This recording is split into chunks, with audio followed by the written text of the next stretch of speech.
ฮัลโหลฮัลโหลเทสฮัลโหล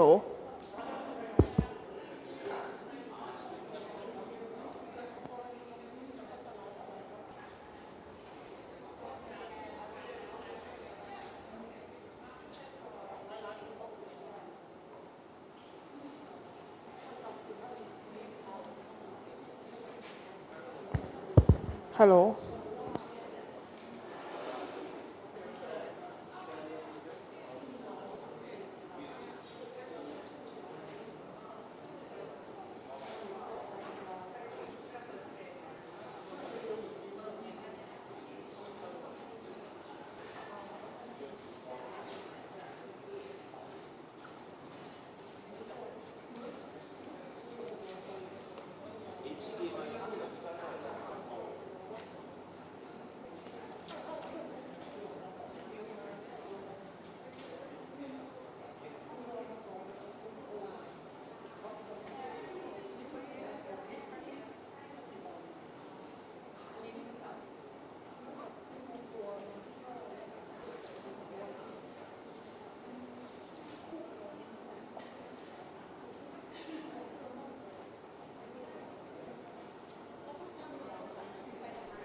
ฮัลโหลได้ยินไหม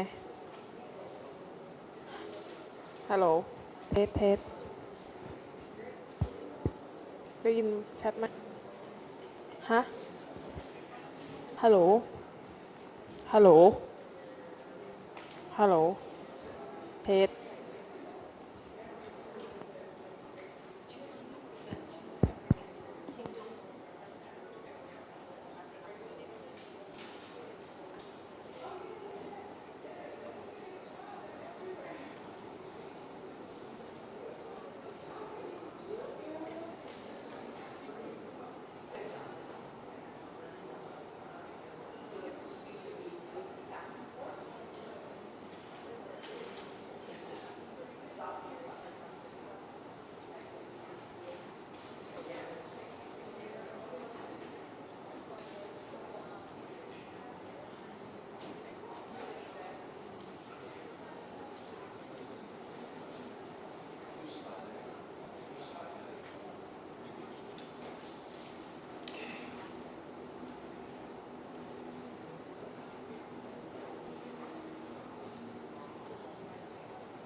Premrudee Daoroung. I'm working with the organization, the network called Laos Dam Investment Monitor, and I am a part of the co-organizer of this Mekong-ASEAN Environmental Week. Welcome everyone to our week. Actually, this is the first open forum, but since on the 12th, maybe some of you already been with us in the court, right, for the court inquiry on the sugar cane plantations and the land grabbing that the Cambodian local people is now putting the case into the court against Thai company.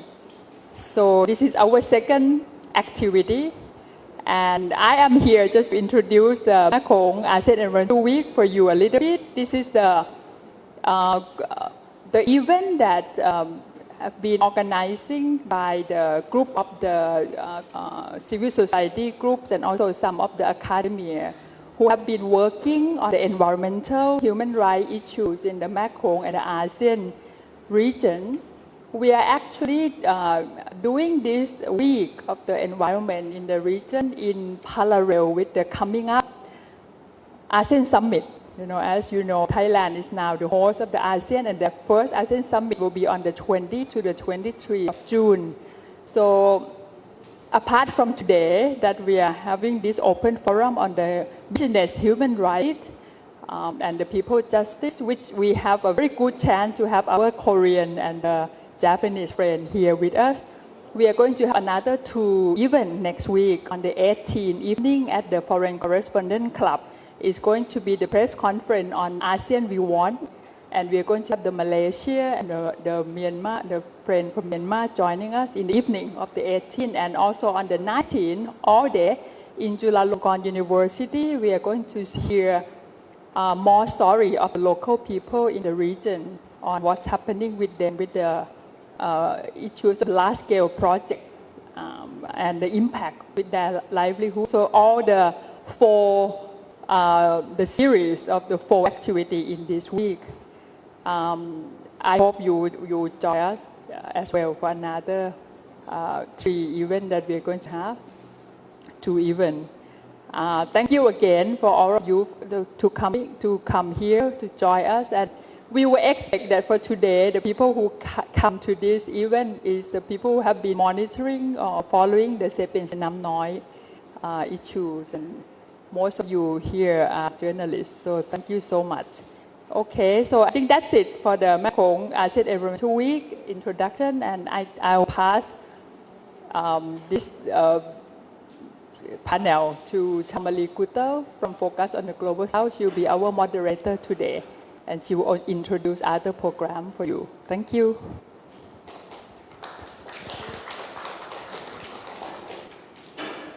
Good afternoon, everybody, and again, thank you once more for joining us in in this event. On the 23rd of July will be 1 year since the disaster of the Xe Pian Xe Namnoy when the Saddle Dam collapsed. And the effects and impact of that, of course, are very, very long-lasting and not even fully assessed. So today we have start the discussion with presentations from different groups and studies on what have been the impacts and the involvement of the different actors and communities in this disaster. So here's our program. First, we will watch a short video by Mekong that has been made by Mekong Watch. And then after that, we will hear some comments and observations by Yuka Kiguchi from Mekong Watch, who has been monitoring this project and this disaster very, very carefully. After that, we will hear from Sor.Rattanamanee from the Extraterritorial Obligation Watch, ETO Watch. After that, we hear from Akiko Sato, she's here, yes.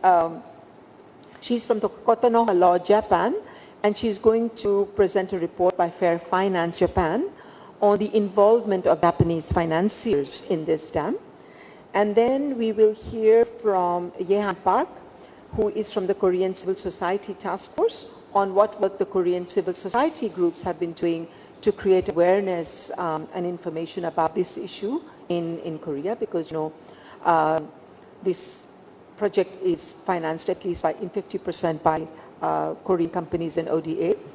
And then finally, we hear from Mr. Kim Dong-hoon from the Korean Lawyers for Public Interest, where he will present to us about how they are applying OECD guidelines to this Xepian Xe Namnoy case.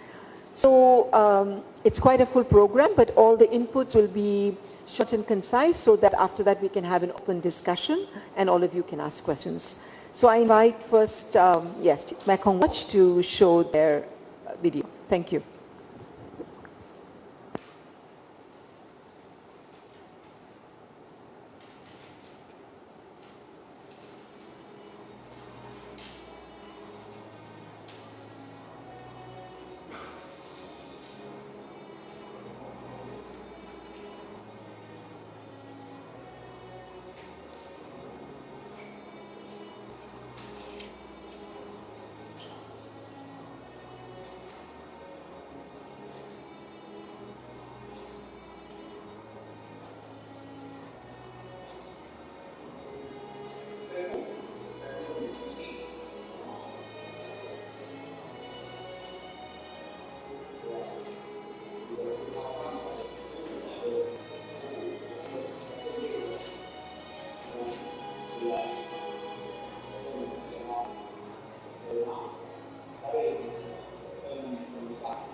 May I invite all our speakers to please come up so we can all sit here, and please come.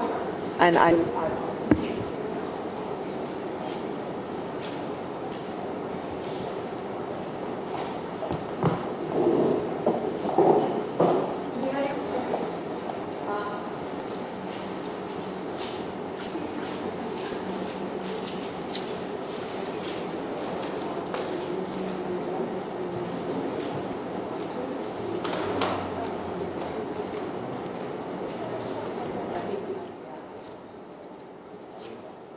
I think it is move around when we need to.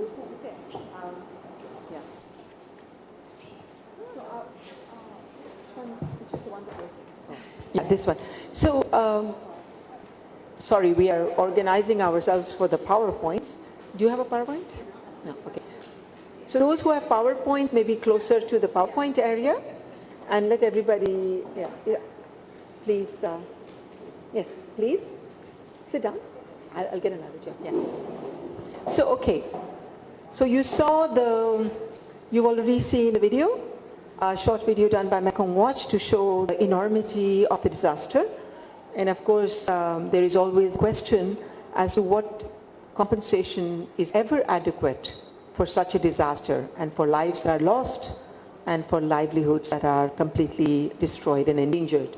So let's hear now from our panelists. First, I invite Yuka from Mekong Watch. Thank you so much. Thank you for coming today. Just briefly talking about our video. I took these photos and the videos in December last year. It was 6 months already. Unfortunately, situation in the field was not changed, even worse than before. I heard from the news and people in there. So I heard more about what affected people feeling or anger and despair. But I consider people's security gave the information to me. So this video only the short part, a small part of things I know. And I also very suffering personally because what I saw and I heard from people in Atapu, it's caused by the banks investment, which my account in there also. It's Japanese banks also involved in this kind of project. It's my man-made disaster.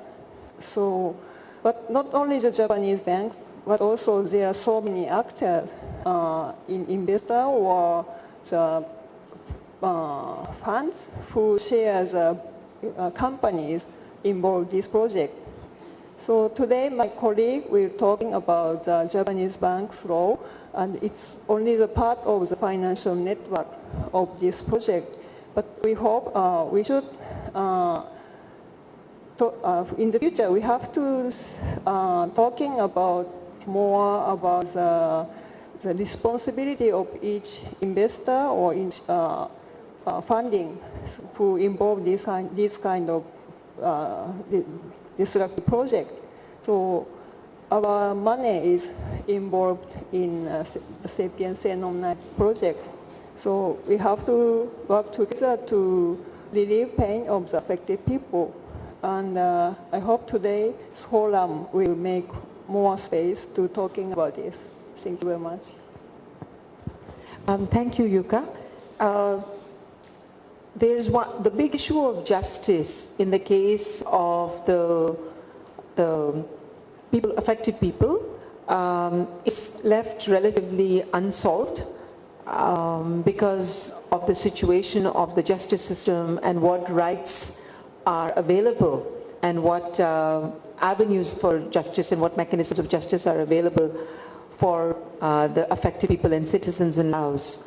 And we have been talking with lawyers in Laos, and from their analysis, it is very clear that there are many provisions that are there in the Constitution, and there are provisions in the environmental, in the environmental protection law. There are provisions in the investment law. There are other provisions in decrees on dispute resolution, on compensation, on resettlement, and filing of petitions. There are avenues on paper, in theory, that are available to Lao citizens, especially those who are affected by disasters and by investment projects, including those that are supported or sponsored by the government. But of course, that's in theory and that's on paper. So the extent to which these laws and these decrees translate to reality, how much they're operationalized, how confident Lao people who are affected by these disasters feel to be able to use these mechanisms, that's a big question. And in this particular case, for example, the communities who have been affected and the people who have been affected are all rural people who have been in upland areas. Many of them are from ethnic nationalities who are not very conversant perhaps with the Lao, the mainstream Lao policy and legal framework. So for them, they really look upon the state as their protector. And if they're not aware of the law, if they're not aware of the mechanisms, they would not know where to go to seek justice. So, and now we have a new situation where the National Investigation Committee has come out with its report, has announced the results of the investigation done in Laos, which shows that the collapse of Saddle Dam D was not force majeure. It was not by natural causes, but it was caused by flaws in the construction process. So one example is, for example, instead of cement being used, soil was used. So there's clearly malpractice and a problem. This is a human-created disaster in its construction process. The company that's involved, that's responsible for construction, SK Engineering and Construction, is contesting this and saying, no, they will do their own investigation. But whatever the investigation, eventually, whatever the two parties settle on, that is the Lao government and the construction company and the rest of the consortium partners settle on, the question of how the people of Laos and how those who are directly affected get justice, of course, is the most important question. How do they get justice, and how do we prevent such disasters from happening again? So let's now, keeping all these questions in mind, we have our panel of colleagues and friends from Thailand, Japan, and Korea who will help us to look at these questions from different angles. If justice mechanisms within Laos cannot be used, what other justice mechanisms can be used to make sure that the affected people get, the reparations and the justice that's due? So I invite Sor.Rattanamanee from ETO Watch to share her analysis and observations. Let's see if these are working. Okay. Good afternoon, everyone. I representing for the ETO Watch, Extraterritorial Obligation Watch, that network based in Thailand for 5 organizations as International River Earth Right International, Mekong Butterfly, Same Sikalai, and also Community Resource Center Foundation. And we also get the support from National Human Rights Commission, who are working closely with us on the ETO issue that we formed for 5 years ago, because we found a lot of issue that Thai overseas investment right now is become a big issue in this Mekong region, because of the investor also did not make a good practice in those countries. Then we start up with that. And for Xe Pian Xe Namnoy, actually, earlier we did not working closely with this project. We mostly working on the Mekong Dam issue, like Sayaburi Dam, Pak Bang Dam, also Don Sahong, that we used to bring the case complaint to Thai National Human Rights Commission. Because since the National Human Rights Commission established, and we found a lot of investment outside the country, and we don't know how to deal with that case, then we use the National Human Rights Commission as a mechanism to investigate the case in Thailand, how those projects outside the country get the accountability and transparency. And luckily that we have the commissioner who interested in the issue. I would say like this because of in the mandate of National Human Rights Commission did not say either like they cannot they can or cannot do any kind of investigation whenever the violation is outside country. But we bring up with the National Human Rights Commission first with the Dr. Niran Pitak Wachara, and this term is Kun Teen Chai Detail, and both of them very effective on the investigation. But for Xepian Xe Namnoy, after the incident took place, that is a transition of the National Human Rights Organization as well, because the NHRC stopped to have the subcommittee for community rights. Then it seemed like this issue become a business and human rights issue. Then the person who respond for the complaint on Xepian Xenamnoy become to another person, that Mrs. Prakairat. She is another commissioner who involved on the business and human rights issue. Then after we got notice about information on the Xepian Xenamnoy disaster, all of us, ETO Watch, SEVANA, and other colleagues submit the complaint to National Human Rights Commission for investigate the case, because that dam is also invested by Thai company. The Ratchathewi Holding hold the shareholder for at least 25% that we know, right? The information, but we not know exactly how much. It's like it's 20%, 25% or more than that or less than that. I don't know. But this is information in the public that we get. And after the complaint, the National Human Rights Commission already have the investigation meeting. But it's a different way what we have done when there was the subcommittee on the community right. It's made by the Commissioner Prakairat and the staff of NHRC calling separately meeting.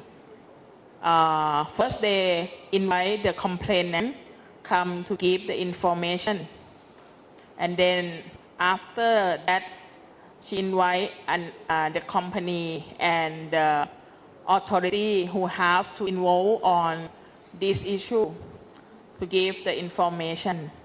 Then we did not get any kind of information what the investigation with the company. That is the update. And after they collect all the information from both sides, NHRC have to make the report according to the complaint.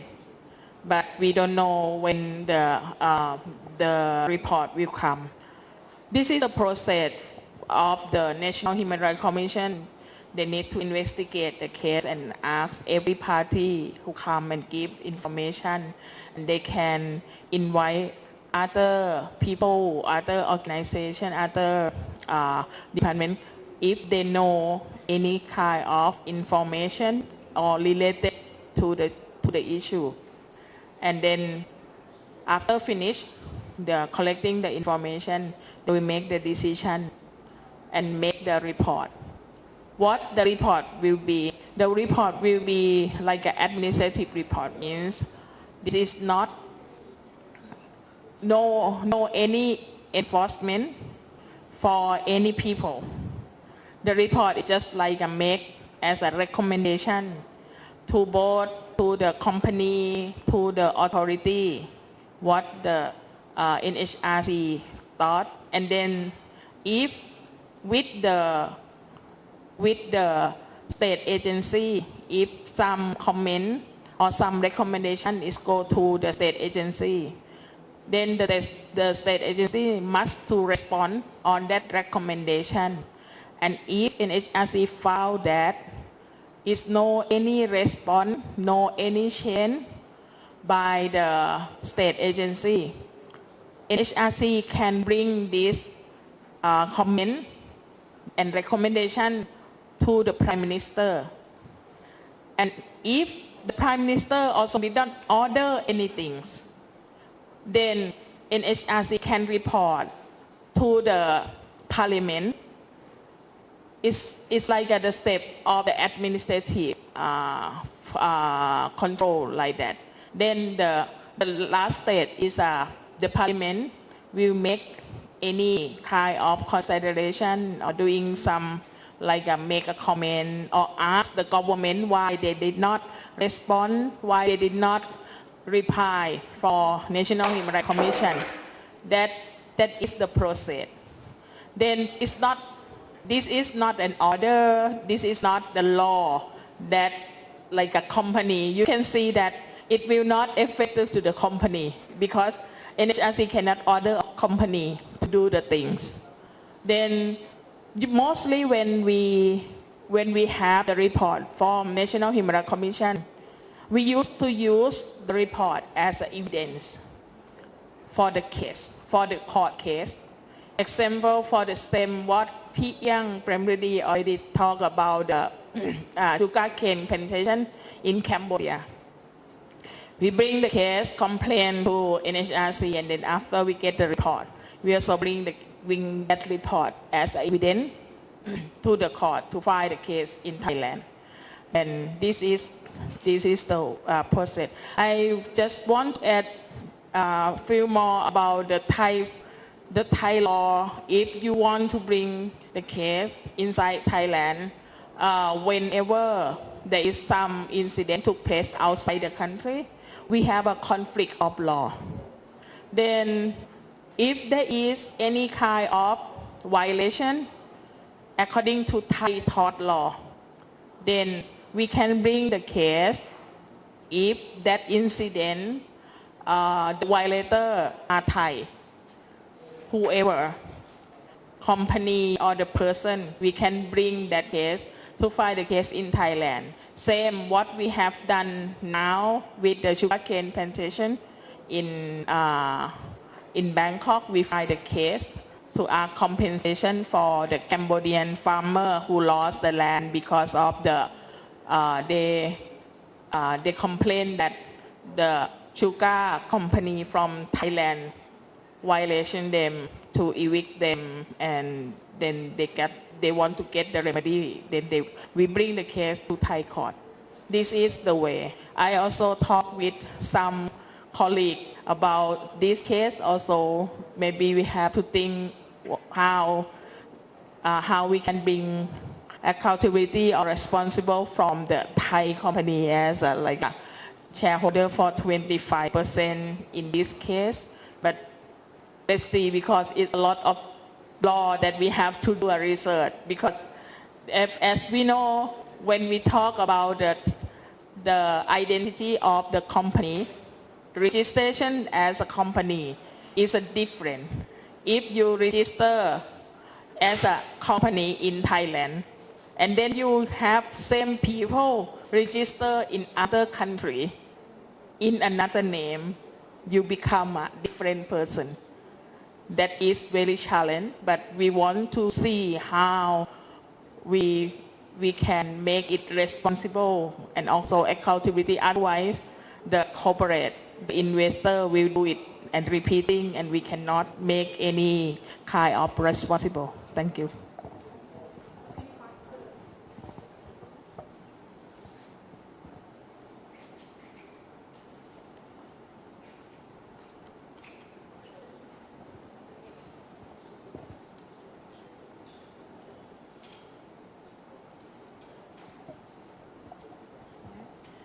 Okay, so hello everyone. My name is Akiko, so kindly introduce the moderator.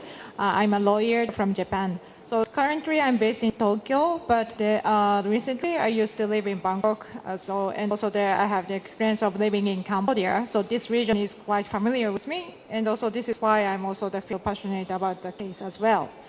So today I will present about some of the facts which we find, particularly on the relationship between Japanese financial sector and this case. So you can see the very brief of our post supported by Fair Finance Japan, which we recently published. So due to the time there, I will talk about some of the summaries of the report. So first of all, I would like to share some of the information of how the business and human rights is now discussed in Japan. So sorry to avoid the details of the business and human rights, but I'm sure that most of you know it. So now in Japan, we discussed how we can develop the NAP, and actually this is initiated by Minister of Foreign Affairs Japan. So according to Minister of Foreign Affairs, the NAP that will be published, will be launched by next year. Because we will have Olympics, so before that, our government looks to have something that they want to show off. So it means that there is a discussion on the responsibility of the companies for this type of the cases.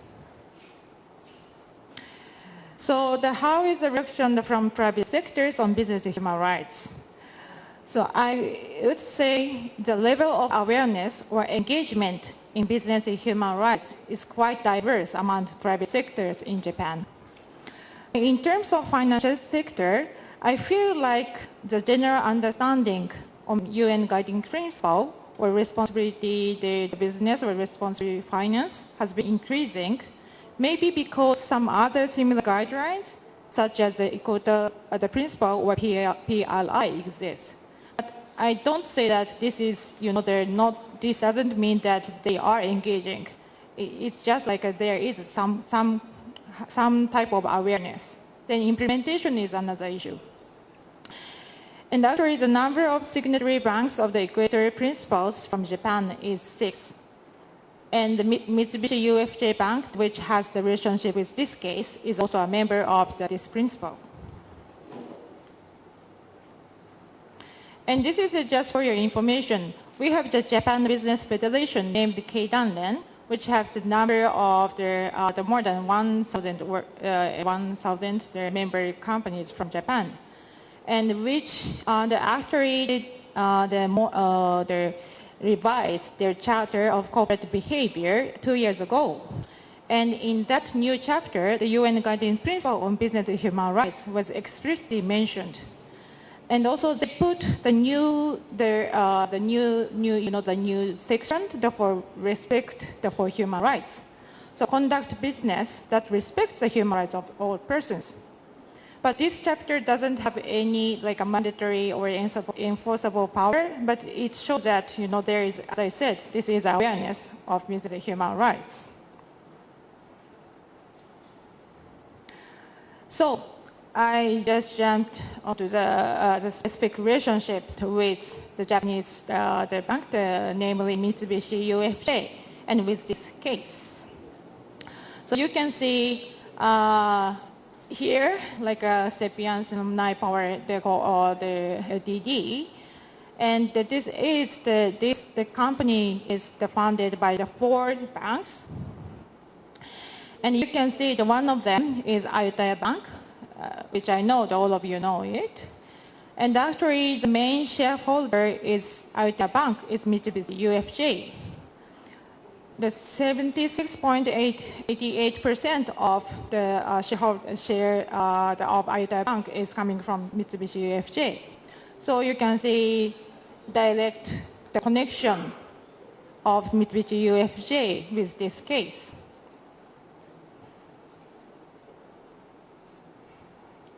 So what about the commitment to the UN Guiding Principle or responsible business from Mitsubishi UFJ?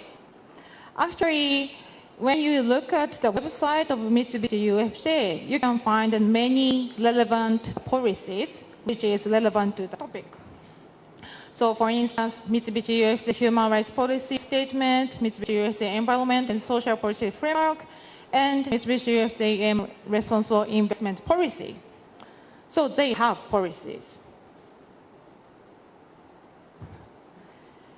And also, sorry for the tiny the words, but when we look at Mitsubishi UFJ Financial Group's the human rights policies, they explicitly mentioned that they commit to respect the human rights.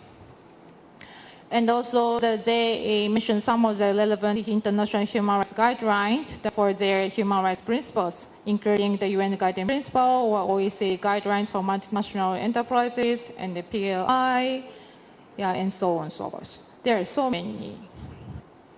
And also, interestingly, the last paragraph, which I emphasized, you can see, like they said, MAEW supports and respects international recognized human rights standards, regardless of whether the national legislation of the relevant country contains such protection or not.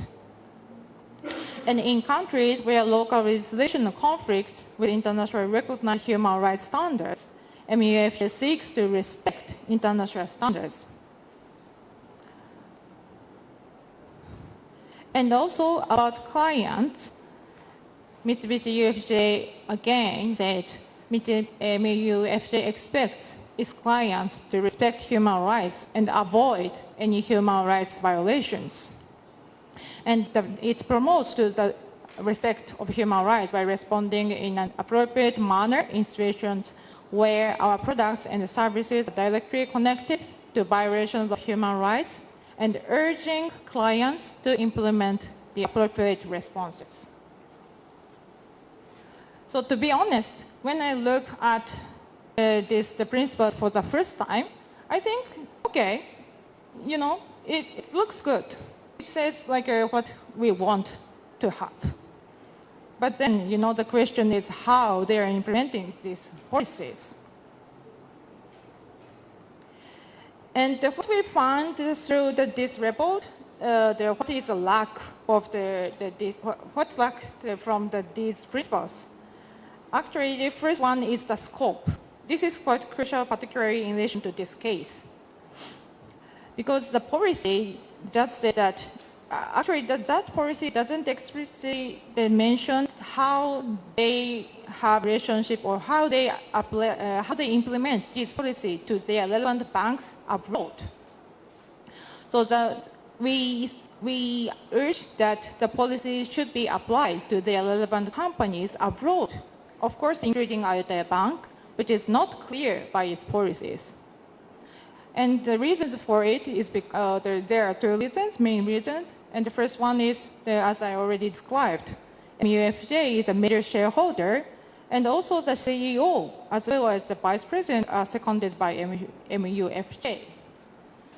So between MAEW and Ayutthaya Bank, there is not only the financial relationship, but also the operational relationship as well. So it means that MAEW should be responsible for activities of Ayutthaya Bank. And the second point that we addressed in the report is that the policies should be applied to the case which were founded before the M&A.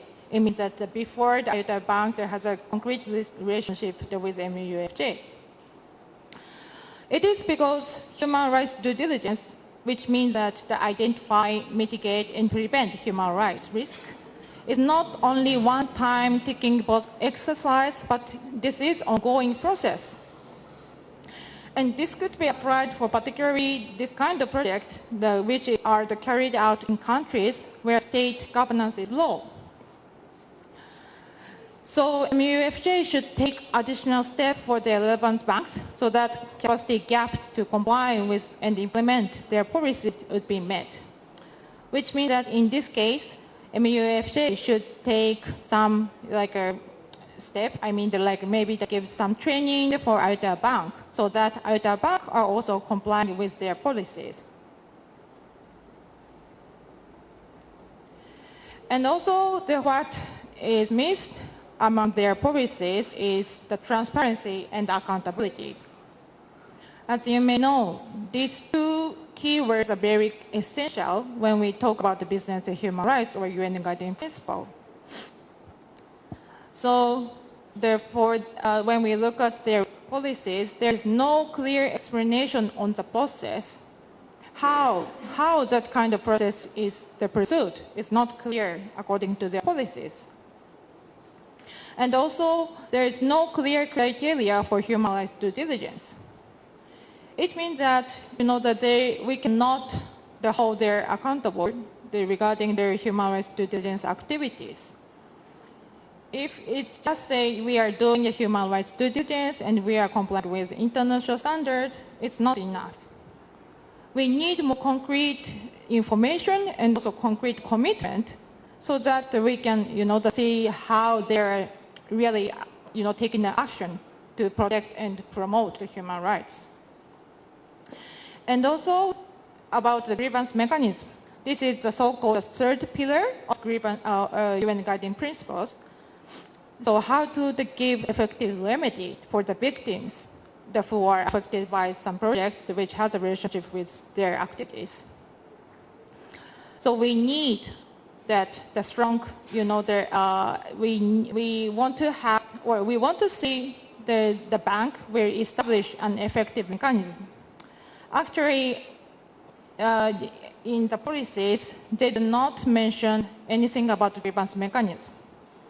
So then what's the responsibility for something happening? But, for example, for this kind of case. We all know that, the human rights risk should be prevented, but in the meantime, we also know that we cannot prevent every human rights risk. So then, how to mitigate or how to give remedy is a very important step. So we definitely need the grievance mechanism for the financial sector as well. So in our report, we make some suggestions, particularly for MUFJ. So the first thing is that to conduct fact-finding by themselves, not relying on other actors, through including face-to-face dialogue with affected community, as well as external experts such as NGOs, maybe including Seoul or our colleagues. And also, they should suggest Ayutthaya to have engagement with their providing support. Maybe Ayutthaya doesn't have enough capacity, then MUFJ, they should be providing that kind of support. And thirdly, they should pursue the consultation with other relevant stakeholders, including Korean government, by taking a proactive initiative to avoid lagging remedy. And next, they should disclose the set of engagement with consent of the affected to ensure transparency and accountability. And they also should establish internal governance to ensure the continuous practice of human rights due diligence. We all know that without any effective corporate governance, human rights due diligence cannot be effectively implemented. And then they should establish grievance mechanisms to identify, prevent, and mitigate human rights risk as a process of human rights due diligence to meet the existing gap. And lastly, they should establish individual grievance mechanisms as well for ongoing projects to prevent similar situations from happening. And in the report, we also make some suggestions for financial sector, particularly during M&A in Japan. I mean, the financial sector of Japan, particularly during M&A, because we know that there are similar situation for other Japanese banks as well. So how to prevent from the similar cases? The first suggestion is to make it clear that they encourage those they invest with complying with UN Guiding Principles by their human rights policies. And also, we suggest they should target all of the relevant companies for their human rights policies, no limitation. And also, when they do the M&A, conduct human rights due diligence to identify human rights risk of those they invest. And also, after M&A, they should conduct monitoring if human rights are considered in accordance with UNGP in case commenced before M&A. And the last point is that they should establish, again, effective grievance mechanism which enable the effective report by companies or projects they invest that will use. So as I said, human rights due diligence is a whole process, and we need their strong commitment and also real action throughout these, the process, from the beginning and also the lastly. And it doesn't end. I mean, it is lasting for long. So this is the basic, like a framework for human rights due diligence. And, it's got. So according to UN guiding principle, the human rights due diligence can begin with the providing policy commitment upload at the top management level, and then which will be followed by identifying human rights risks throughout the value chain, and then it's ongoing. So in this case, Mitsubishi UFJ is just at the first step. They show their policy commitment, but what after that? We want to see their real commitment. So human rights risk, is it business risk? Oh, I just skipped that. So when I'm a lawyer, and when I talked with the business on this topic, business human rights, I always emphasize that, without doing the UN, without doing the for business human rights, you have the four risks. It should be the operational risk and legal risk, reputational risk, and also financial risk. But we should also admit that there are so many challenges that we should overcome to make them accountable. So how to make their policies more effective and meaningful? Maybe collective action that we are having right now. I think it is so crucial to, come together from the different countries, but we all are engaged in this project. I mean, our companies or our governments are engaged in this project, and all should be sharing the responsibility respectively. And I also suggest that we should communicate with investors. It is a bit sad, but companies are listening to what investors are saying because they are giving their money. So maybe one of the approach for us to have the dialogue with investors to let them know what is happening on the ground, and to urge investors to ask ask a question for the companies in terms of human rights due diligence. And also, what kind of remedy can they provide? They mean in this context, the Mitsubishi UFJ. As I already show you, there is a relationship between the MAEW2019, Mitsubishi UFJ in this case. But what kind of remedy we should ask for? I mean, they can really provide. This is also again maybe how to share the responsibility among the relevant stakeholders. And the last point is that how to bring awareness from the civil society. I think that this is the challenge which we all have in common. When this case happened, I think I remember that the Japanese, the broadcast or Japanese media that covered it. But since then, to be honest, I haven't seen much of the follow-up the report. There are so many things happening every day. So without reporting what's going on the ground, or bringing the voices from the ground, the civil society easily forget it. So then what do we, civil society, do to let them know, and also how can move the civil society forward, and also the government as well.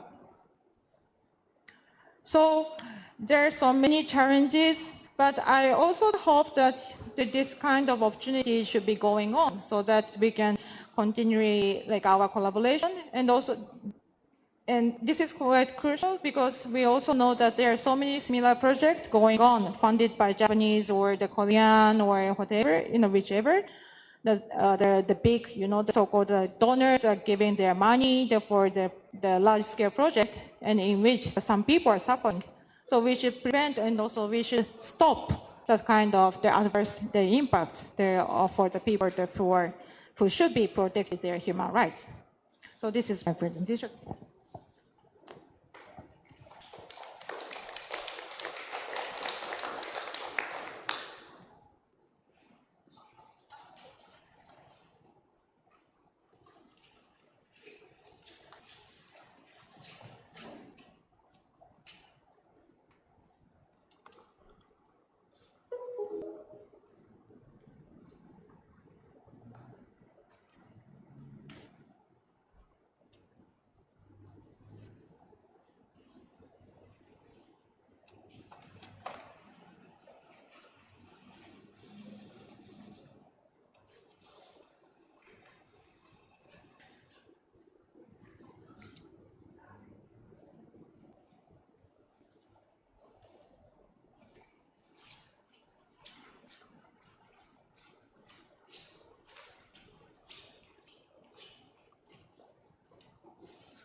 Okay. Hello, everyone. Thank you for coming and joining us today. And seems like we have a very a bit narrower screen, and we'll just go with it, not to waste any time for you. So thank you so much for organizing this event. My name is Elliot Yean Park. I'm part of KTNC Watch, and I'm a lawyer with Kongam Human Rights Law Foundation. We're here today to talk about the work of Korean civil society task force that was formed in response to Xe Pian Xe Namnoy hydropower dam failure in Laos that happened last year. I'm sure you are aware of what happened, but let me just briefly talk about what happened and introduce you about this disaster happened last year. So on July of 2018, a settled dam in Xepian Xe Namnoy hydropower dam in Attapeu province in southern Laos, it collapsed and causing severe and far-reaching damages to the neighborhood areas. And the extent of damage includes 48 deaths, 23 persons missing, and at least 7,000 people displaced just in Laos, and this is just by official count, and so we would never know what the true extent of the damages has been. And not just that, in Cambodia as well, in the downstream area, 25,000 people were displaced, and they had to leave their home practically overnight, and we all know how hard it is to leave your way of life and then suddenly find yourself in a totally distressing situation, let me say. So then we want to know, so this disaster happened and where do liabilities lie? And this project was by the PNPC, and the parties behind this dam project, as you can see, the key players are 4 of them. SKENC Engineering and Construction having 26% share of the project, and Korea Western Power Company 25%, and Ratchathewi, the Ratch holding company of Thailand, has 25%, and the Lao holding company, which is a Lao state-owned enterprise, have another 24%. So 4 of them share pretty much equal share of the PNPC, which is a Xepian Xenamnoy Power Company. And as my colleague Akiko said, Mitsubishi Bank of China is also involved as a 76% shareholder of the Bank of Ayuda, and one of the Thai bank that lent the money to PNPC. Now let me talk about what we as a Korean civil society has been doing in response to this disaster. We are a network of Korean civil society organizations. There are 7 of us. And what we've been trying to do is, we are from all different backgrounds, different expertise, and different activities area. And we are trying to combine our expertise and experiences in tailor this response activities to achieve the end goal as efficient as possible and as effective as possible. And we all know that the end result that we all want is justice, right? Compensation for the people who suffered, and also holding the people who's responsible for this disaster. And we were launched on August of 2018, which was quite soon after the disaster happened. And it was in response to the dam collapse. And our effort has been multifaceted, because this kind of disaster, there's no one response effort that will solve every issue. So no silver bullet to say. So then what have we been doing? First of all, we had monthly meetings. Well, it doesn't sound very exciting, but what we did was actually very, very important in a sense that every month we met to be on the same page, to catch up with what has been going on the field, and to share any updates from our colleagues overseas in, say, Thailand and Cambodia, and to tailor our TF's action plans according to the changing circumstances. And a large part of our activity was set aside to execute the awareness-raising activities because, like Akiko said, it's hard. There are many, many events happening every day in the world, and to keep this issue alive, it requires a lot of efforts, especially to constantly talk about this issue, to have a press conference like this today, so that the general public would not forget about this issue and just be reminded of, okay, there are people suffering, there are still regions that has to be restored, and this issue has not gone away yet. And we did field surveys to Laos and Cambodia. First one was soon after the disaster in September 2018. And we went there to listen to Lao communities and to visit and check the condition of the areas, the shelters, and to visit people and to have conversation with them to find out what happened. And that was very valuable in a sense that we could hear that although the SKA is insisting that it was a natural disaster, but by talking to people there, we could have a statement such as, while the rainfall was not anything unusual, but the water that flooded at the time of the disaster, it was unusual in the sense that the form of water, it was like a high wall almost. So by collecting those statements, we could kind of form or put the pieces together to find out that, okay, this was not usual rainfall that was common in the area. And the second field survey was done in January of 2019. And it was done for 2 weeks. We investigated the scene of the accident again. We were fortunate in the sense that we could still have an access to it. And then we could gather on-site information, take the photos of the damages that was done, and also got the testimonies and statements from the people in Laos and also in Cambodia.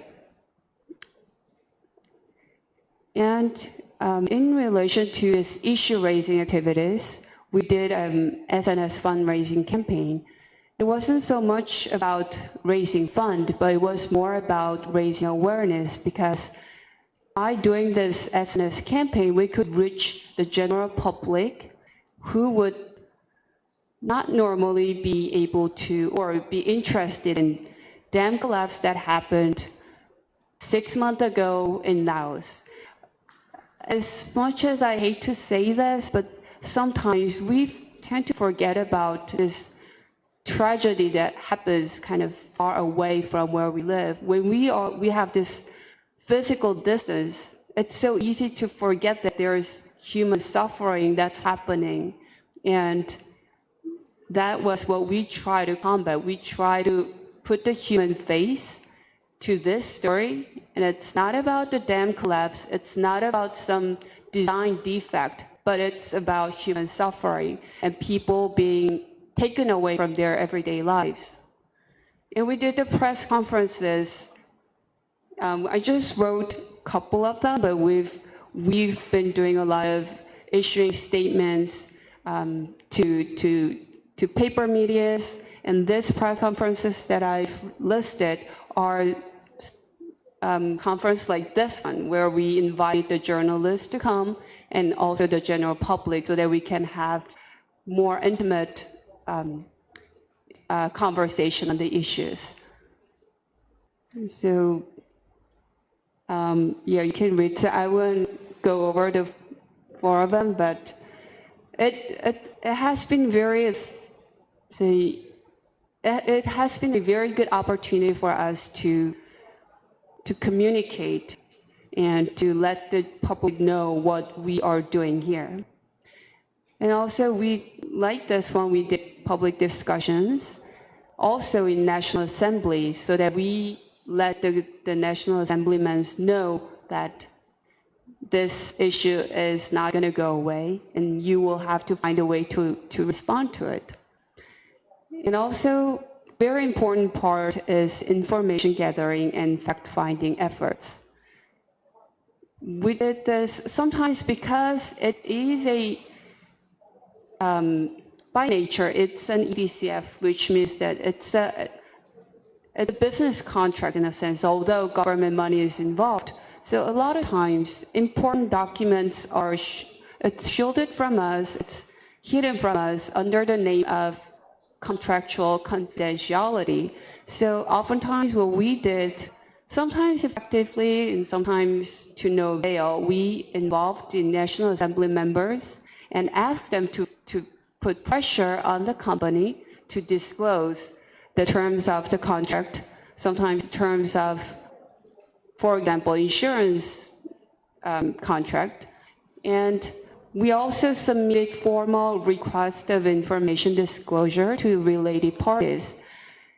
Oftentimes, it wasn't successful, but we nevertheless kept doing it because it's letting them know to the effect it's saying that we are after you guys.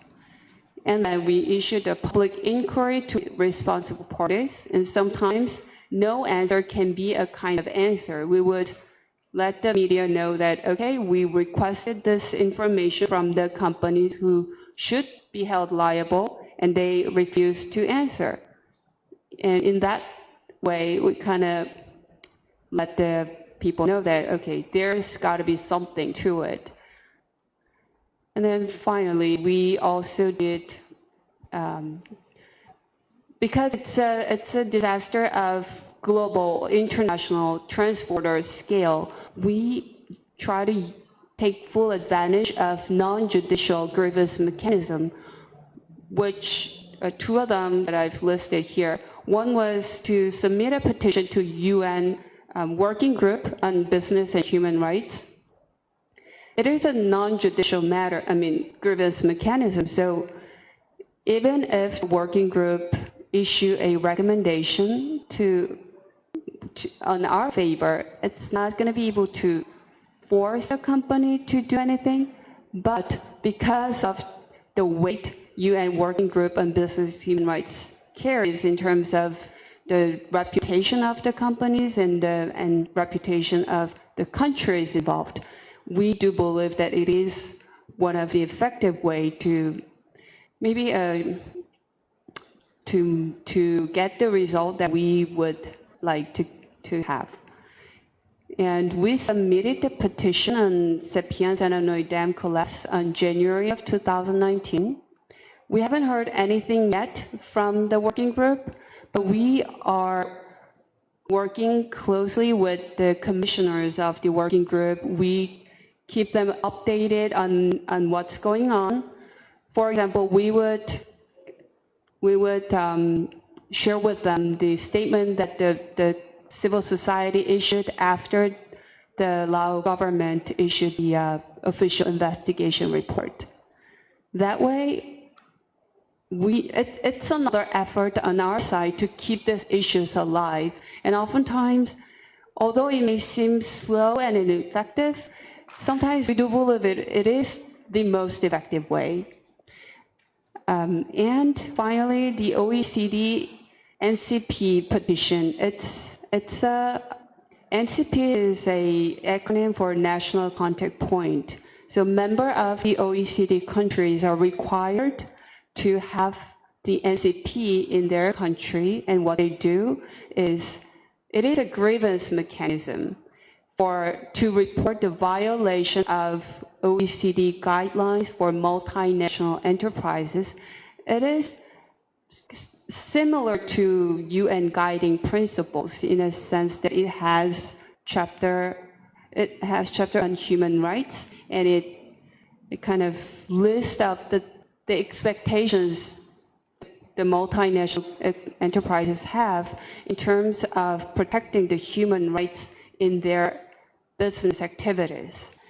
And the way it works, my colleague's gonna give you more fuller details, but once we submit the complaint to NCP, they can either dismiss the petition or they can go ahead and do investigation or ask the companies to come forward with their own explanations and to answer to the human rights violation petition. But in all three options, the NCP is required to issue their statement on their position. So for example, if they dismiss the case, they'll have to tell us why they think it is a non-issue. So in that way, we can use that as another way to tell the public, look, this is what happened. We petitioned the NCP, but they dismissed the case. And so that way we can engage the public in a sense to know that this is what we are doing to deal with this issue, and that the government and the OECD is not moving in a direction that is desirable to answer to human rights violations. So this is a recap of what we've been doing for the past 1 year. The first anniversary is fast approaching, and we're very grateful for this opportunity to share with you what we've been doing as the civil societies in Korea. We do feel deep responsibilities as a Korean civil society for the pain and suffering that Korean companies has caused in Laos and Cambodia. And we've recently issued a statement on the release of Laotian government's investigation report. And we demanded, among other things, that the Lao government should disclose in full the findings on the root cause of the disaster. Because we don't have access to the report yet, we don't know, our hands are tied. So if they don't have anything to hide, they really should disclose it in full. Secondly, the parties as well. It is a common sense, but oftentimes what seems only natural is very hard to achieve. But we do demand that the parties at fault should take full and complete responsibilities for the disaster. And we are aware of the dismal conditions in this resettlement area for the displaced people. We demand that there should be a timely and just compensation for the victims of this terrible disaster. They suffered and they are still suffering, and we know that time is ticking for them. So we will continue our best effort to seek justice and demand redress by close monitoring and to employ effective strategies for just compensation. Well, thank you so much for listening to my presentation, and I'll give it to my colleague.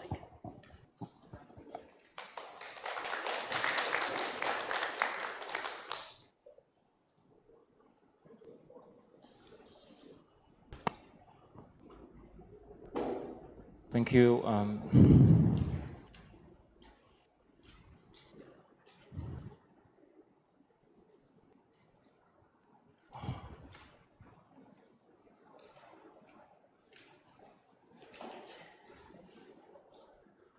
Thank you for coming, even in Friday afternoon. It is very hard to sit and here, but so let me just briefly make a presentation. Yeah. My name is Dong-Young Kim, and I'm an attorney at law. I'm working for Korean Transnational Corporations Watch. In this task force team, I am responsible for comprehensive legal strategies. So, as you see in this press release, we have finalized NCP complaint early morning today. So that's why I look so a little bit tired. And some of you might ask, when is the date of submission? We are going to submit the complaint after this public forum. So date of submission will be today or tomorrow. And in this presentation, I'd like to present the content of the complaints. Yeah. Before we get started, let's briefly introduce the organization, where I'm working for. I'm working for KT&C Watch. This is also a member of Korean Task Force team. And KT&C Watch is a coalition of Korean non-governmental organizations to advocate for human rights, labor rights, and protection of environment and local communities against corporate wrongdoings. There is more detailed information on this leaflet you might have. So in this regard, we are representing NCP complaint on behalf of the Korean Task Force team. And this is outline of the presentation. Firstly, I have prepared some information on the OECD NCP, but already lawyer Park mentioned, so let's skip this. And secondly, I'm going to go over our complaint. Who are the parties? What is the merits of complaints? What is request to the Korean NCP? Let's.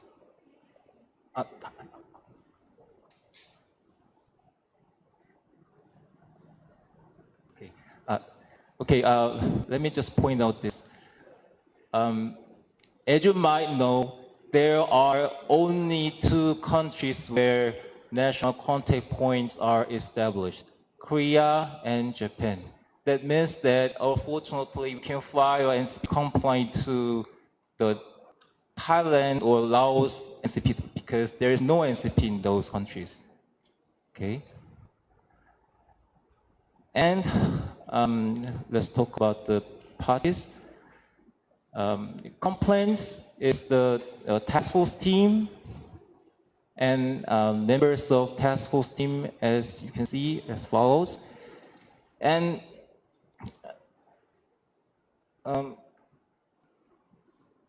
let me just note that it is not a requirement that affected communities or victims or the persons who got affected negatively from this dam failure file complaints with national contact points. So in this regard, we don't have to take the victims to the national contact point as a complaint.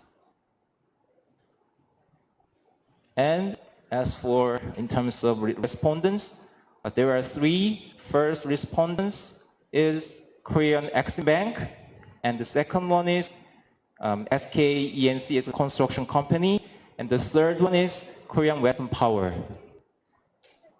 And some of you might ask why other Thailand companies are not involved in the respondents. That's because we are filing a complaint to the Korean NCP, so it is not possible to file cases against companies who are the companies where the headquarters not domiciled in Korea or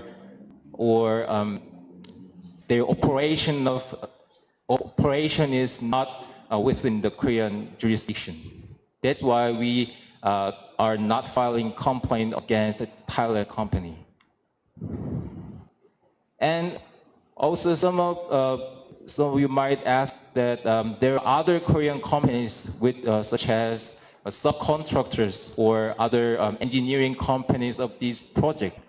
Yes, we considered that problem, but we decided that we need to focus on these three respondents. So we might file against another complaint against those engineering companies who are subcontractors of SK E&C. And in terms of merits of complaints, the violations are complies into two things. First one is the violations of a general part, human rights and environmental chapter, and the second one is violation of disclosure of information chapter. Yeah, there is a summary of complaint attached to the press release. Do you have this? You have this? Okay. So detailed information is included in the attachment. Actually, the original complaint document is a little bit long and a little bit probably 45 or 50 pages. So we made we didn't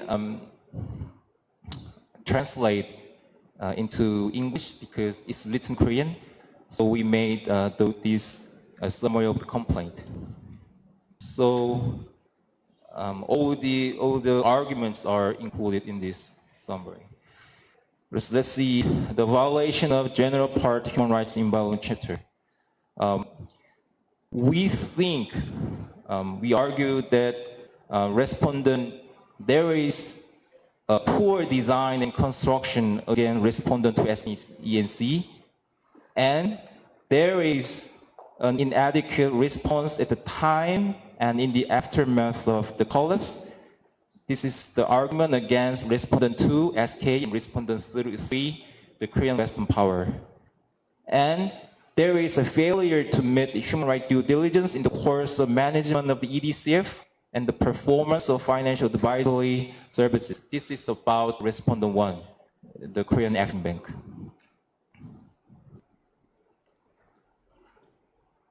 And the second part of the merits is about the violation of disclosure information chapter. There are also three parts. The first point is that the respondent 2 and respondent 3 refuses to meet with the civil society even after the dam collapse, and just maintains silence in the disclosure information requests from the civil society. And as KNC, respondent 2 merely contradicts the result of investigation committee without providing any detailed data or information. And respondent 1, Korean Exim Bank does not have a policy to generally disclose information relating to the EDCF, and also the respondent 1, Korean Exim Bank fails to disclose information relating to the present case. So in this regard, we argued that Korean Exim Bank, SKENC, and Korean Western Power are against OECD multinational guidelines, and we requested to the Korean NCP to take sufficient appropriate measures for the victims in line with OECD guidelines. Thank you for listening to my presentation. Thank you very much. to all presenters for your analysis and your observations. Akiko has to leave, so as we open up the questions, and we open the floor for all of you to ask questions to our panelists, if you have any specific questions to Akiko about the study that they're doing, please ask her first so she can respond and leave. The others can stay a bit longer. Right? But Akiko, what time do you have to leave? 4:30? Oh, okay. So we have plenty of time then, still, for discussion. So the floor is open. We can have a moving mic. For all the people asking question, please state your name, organization, and if the question is for a specific person. Thank you. Okay. I'm a journalist from the Bangkok Post, so I would like to ask the ETO Watch about according to the report, there is a problem with the construction of the dam, the soil erodes, and that when rainfall, it leads to the collapse. So I would like to know how Thailand can can contribute, can take responsibility for the issue. And the second one is, in addition to the Xepian Xenamnoy Dam, I have heard the report that there are other dam construction that the Lao government is going ahead. So in order to make Laos a battery of Asia, so there is some Thai companies that somehow invest in this project. So I would like to know how can we deal with this issue. Thank you.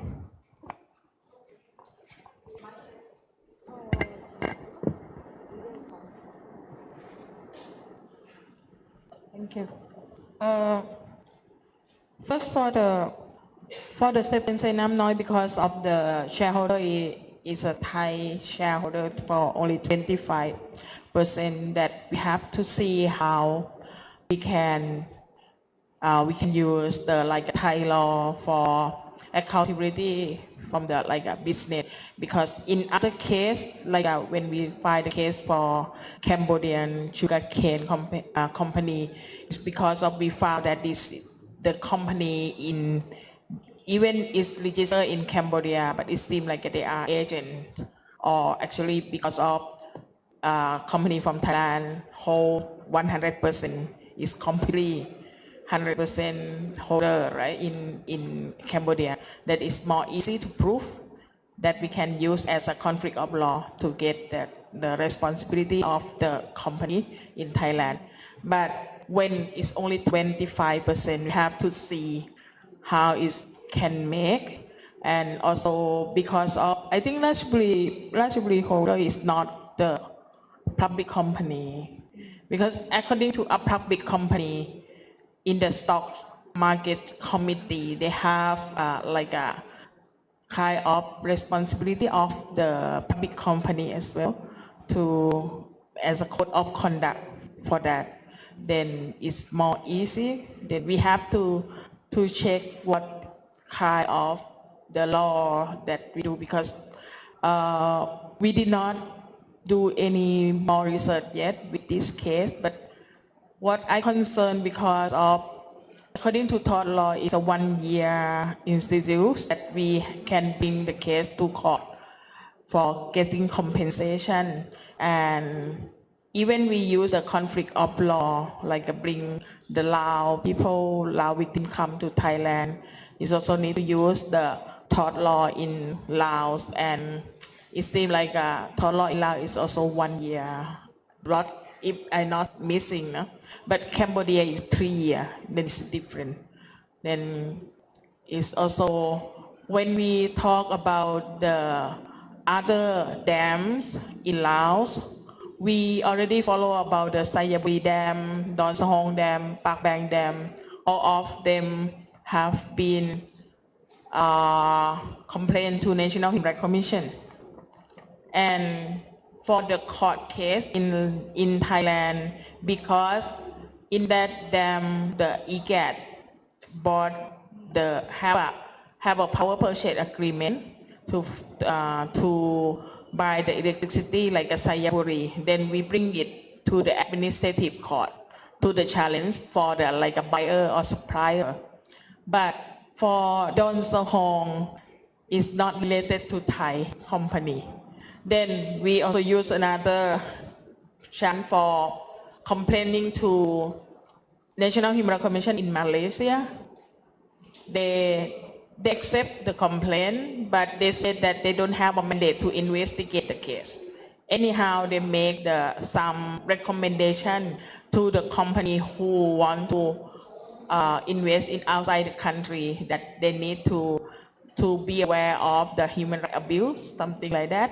That is responsible from National Human Commission in Malaysia for Don Sohong. And for Pak Bang, because right now we did not see any power purchase agreement yet.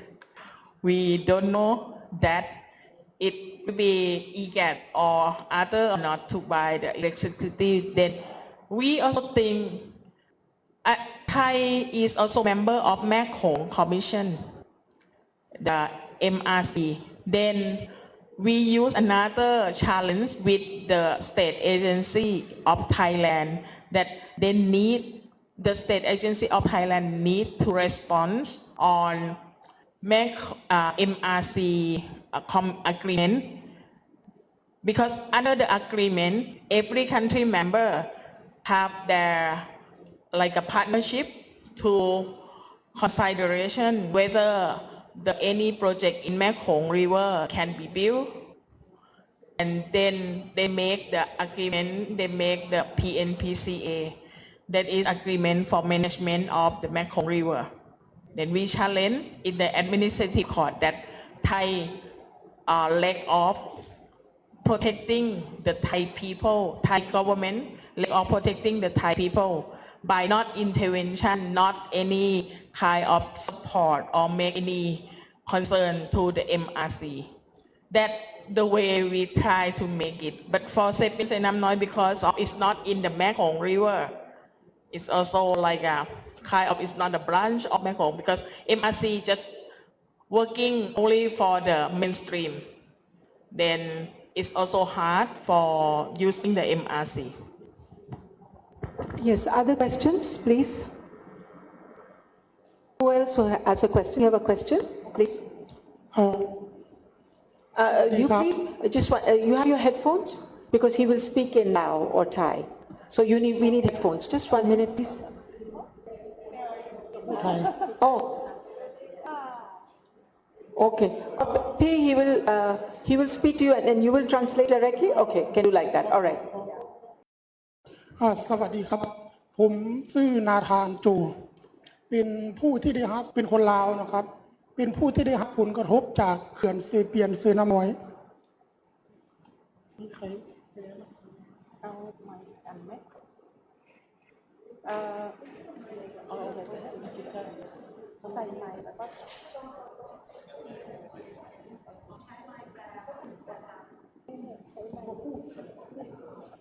ผมก็พูดเก่งแล้ว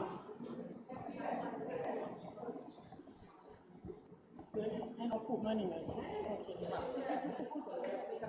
เราจะเบานิดนึงทำให้มากทีเดียวโอเคคำถามพอดีผมมีคำถามอยากจะถามว่านะครับพอดีผมเป็นคนที่ร่วมกับประชาชนลาวที่คัดค้านโครงการสร้างเขื่อนเซเปียนเซน้ำน้อยจนผมไปสัมภาษณ์ชาวบ้านอยู่ที่ผู้ที่ได้รับผลกระทบจากการสร้างเขื่อนแล้วก็นำเรื่องราวของประชาชนมาเสนอผ่านทางสื่อออนไลน์จนผมต้องถูกรัฐบาลลาวตามล่าแล้วก็ตัวเป็นผู้ลี้ภัยพอดีผมเห็นหลายคนสนใจผลกระทบจากเขื่อนที่มันแตกแต่ไม่ค่อยเห็นใครพูดถึงประชาชนผู้ที่เขาต้องได้รับการขับไล่จากทางนายทุนแล้วก็รัฐบาลปัจจุบันนี้ยังมีหลายคนที่ยังหลงเหลืออยู่จากพื้นที่ในบริเวณการสร้างเขื่อน ครั้งแรกรัฐบาลลาวมีแผนการจะไล่พวกเขาทั้งหมดเลยแต่ผมไปนำเสนอเรื่องลาวรัฐบาลลาวจึงขับไล่แต่เฉพาะคนที่ถูกน้ำท่วมในบริเวณของเขื่อนแต่ผมรู้จากชาวบ้านมาว่าณปัจจุบันนี้ทางรัฐบาลลาวเองก็พยายามจะไล่คนที่อยู่ในพื้นที่ที่แม้กระทั่งน้ำไม่ได้ท่วมในบริเวณเขื่อนเซเปียนเซนน้อยฉะนั้นแล้วผมจึงอยากถามภาคประชาสังคมของทางเกาหลีว่าพวกคุณพอมีวิธีการอะไรไหมที่จะช่วยให้ชาวบ้านผู้ที่เขาจะถูกรัฐบาลไล่ออกจากพื้นที่นั้นได้บ้างเพราะว่าผมเองก็ทำที่ผมจะทำได้แล้วฉะนั้นผมอยากร้องขอทางพวกคุณช่วยอะไรหน่อยได้ไหมครับ So I have to translate. I'm the first one who lead the villagers nearby Xepian Xenamnoy to express their right on their lands and express their needs for compensation from the Xepian Xenamnoy dams. And then I raised this issue to publish on the Facebook or social medias before Xepian Xenamnoy burst around 1 year, and then after that it happened. So during that time the government blacklisted me, and then I had to be in Thailand. And my question is that my question for the Korean civil society: what can be done to help those people get affected from the Xepian Xenamnoy?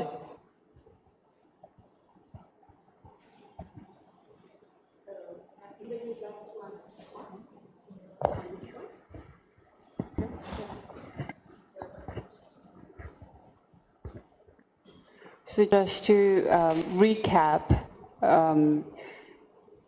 he would like to know what the compensation or what we can do to compensate for the suffering for those who had to evacuate and who are in exile, like who's seeking asylum in Thailand because they reported the situation in Laos.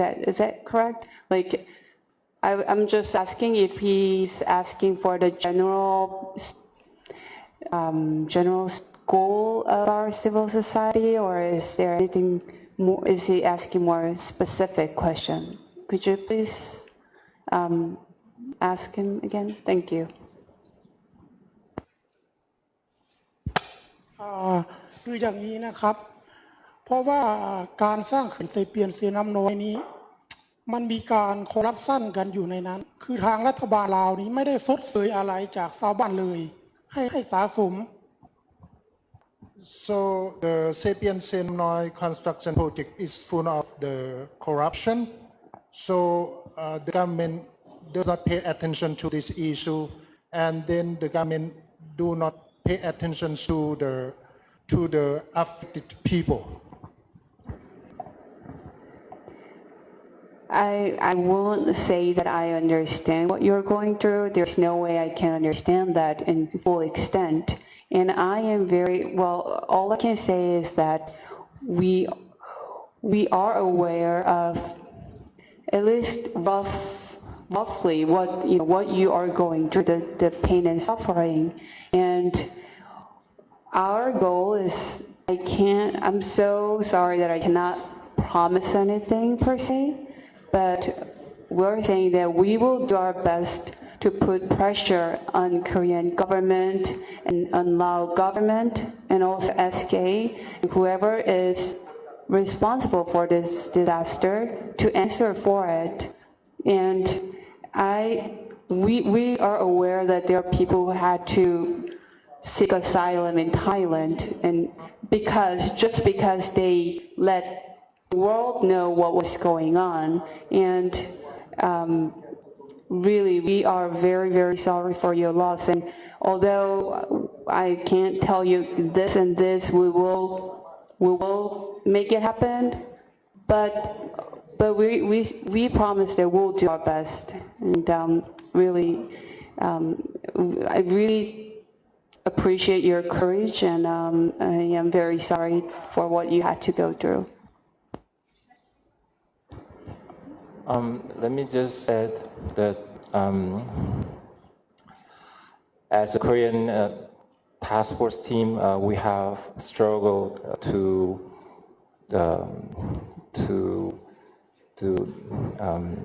several things, including campaigning or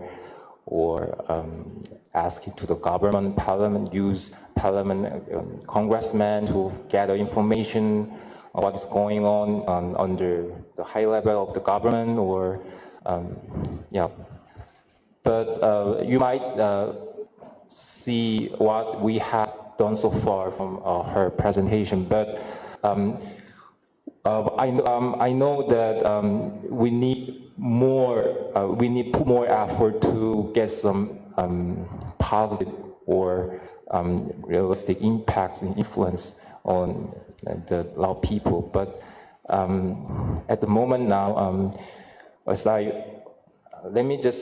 can say that we cannot tell the exact result of other options, including some kind of measures we are considering. But let me just say that we are, how can I say, we are doing our effort to, as a Korean civil society.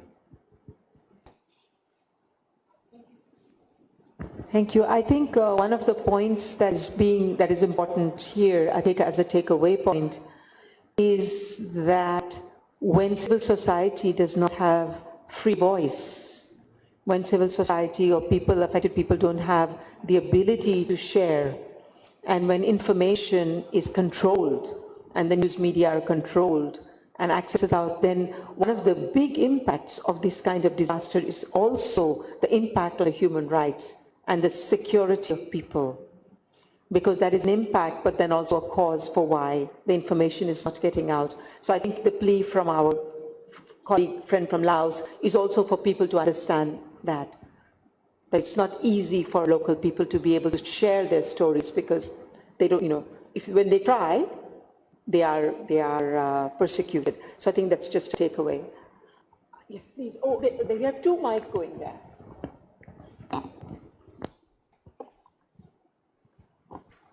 I'm Ryuta Sumitoya from the Asahi Shimbun, a Japanese newspaper. I have one question about PPP project. This dam project is PPP, I heard. And the PPP means a public-private partnership. This is quite a beautiful word, but this disaster unveiled that the ugly aspect of the PPP project. I mean, the government and private companies are pushing the responsibility back and forth between them. So, and the PPP and public-private partnership, like kind of projects are expanding and increasing, not only Laos, but in other countries. So, how can we see the program of this kind of project in the perspective of human rights? Because how we can think who should take responsibility for this kind of issue in this kind of situation?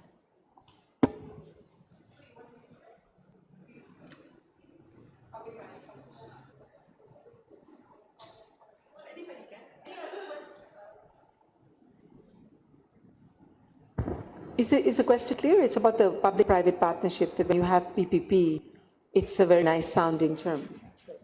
Who would like to take this?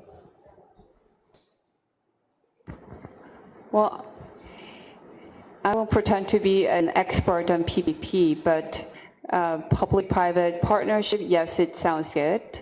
And like I said, we are lacking in mechanism to address the human rights, the loophole, the human rights violation. When we try to hold the government responsible, they say, okay, this is a business contract. And when we try to hold the business responsible, then they say, well, it was a government aid. So we are in a very, very tricky situation here. And you hit the point in saying that what are we going to do about the human rights situations in this kind of project? Well, I suggest that we all kind of think about ways to deal with. Well, NCP petition that we're doing, if we continue to do this, not just in Korea, but in other countries too, then NCP will realize, okay, this is the issue. This issue is not going to be going away. We will have to find a way to address it. So I am very, well, it pains to say that we don't have an effective mechanism to answer that yet, but all our efforts, all combined, we're hopeful, and that's what we're working for, to one day get that mechanism set. Thank you. Can I? Yeah. Yeah, thank you for your question. I just want to add some the situation or some the specific context from Japanese perspective, because we know that. So, as you said, like a PPP is also strongly initiated by our government, I mean the government of Japan, and also it's also strongly related to ODA, Official Development Agency, as well. And yeah, as my colleague from South Korea already mentioned, that there is no effective grievance mechanism so far, even though there is some like the provided by JICA, Japan International Cooperation Agency. It has a kind of contact point for grievance mechanism, but yeah, we all know that how it works. I mean, it doesn't work effectively as much as we expect. And also regarding NCP, National Contact Point, maybe you already know it, but our National Contact Point, Japanese one, also doesn't work well. I mean, it doesn't work. I don't say nothing, but it almost so. And you know, the last Monday and Tuesday, I attended OECD Watch. This is a kind of the workshop for discussing how we can use a national contact point for improving human rights. And there is one case from Japan. It lasted for 15 years, then they couldn't reach agreement. So yeah, NCP itself has very problems in Japanese context. It is run by 3 different ministries, and also amongst the NCP point and the ministries, they also push their responsibility to each other. So, and also we don't have national human rights institution as well, surprisingly. So then where we can bring this kind of issue. So yeah, I mean, I don't have any answer, unfortunately. Yeah, but the way, I mean, it doesn't mean that we do not need nothing. So yeah, maybe they're making the NCP more effective is one of the, of course, means.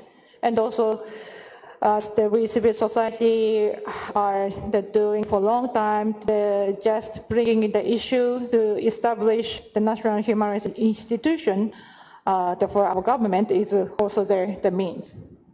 And also maybe we can consider to bring the case to the court as well.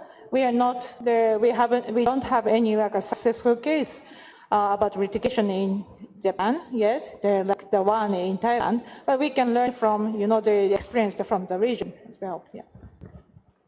It's 2 questions here. So first, Unkel and Ratchat. Hello. Unkel Suksawan from Radio Free Asia Laos Service. I'm from Laos. So when I saw the dam burst at first, a lot of the donations came to villagers who get affected from the dam burst. But so far, right now, I have heard that the villagers haven't received the living allowance for 2 months already. So we heard that they received the living allowance around $30 per month. In Thai, it's around 1,000 baht. Right now, they don't receive the living allowance for 2 months. I don't know if the Korean government knows this. I don't know if the Korean people know this.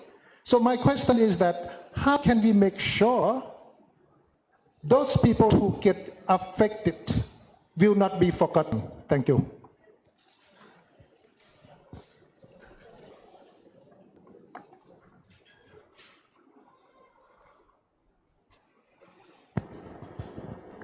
Thank you for question.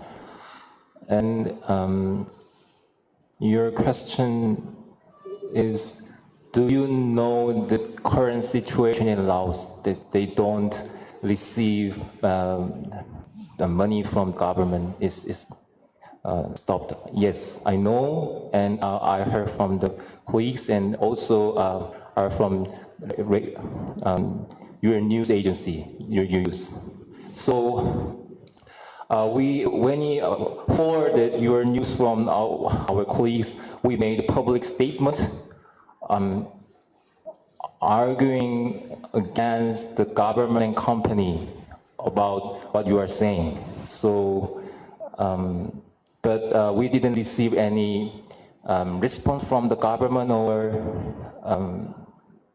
or the companies. But yes, we are also thinking that this is very serious condition, serious situation at the moment. Yes, thank you.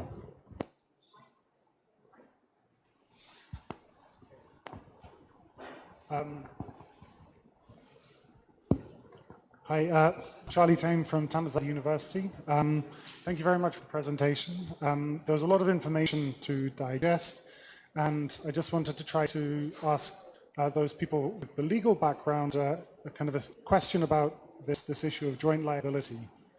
So Kun Sor was explaining that it's challenging enough when we're looking at Thai companies investing overseas in somewhere like Cambodia to kind of hold them accountable for what's happening in a different jurisdiction. The challenge in this case is that we have a consortium of kind of various different companies within different kind of investment vehicles from Korea, from Japan, from kind of Thailand, and God knows where else we're getting capital in here. So from a non-legal perspective, I don't have a legal background. So my kind of question is, well, what jurisdiction, who is liable, and how does this question of Korean companies, Japanese companies, Thai companies, and this complicated investment vehicle presumably has footprints in Japan, in Korea, in Thailand, and in Laos. Given that mess, how do you hold somebody accountable and liable for what happened in Ratchathewi last year?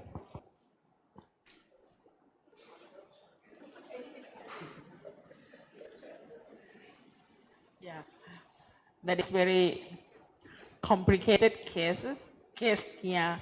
Because yes, what you said is not only one country. It's like a shareholder, like a stakeholder for the people who must be liability in this case, right? But the problem is we don't have like an international court for this region. If there is, it will be very easy for us just to go on like the same with the European court like that. But when it's not happen here, how we can make it is that I first talk in the first time like we have to think how we can make the responsible for the ownership only 25% to liability for that. But if they are all Thai, even they are different person, but if they are all Thai, we can bring in a Thai court because they have to share for all the liability, right?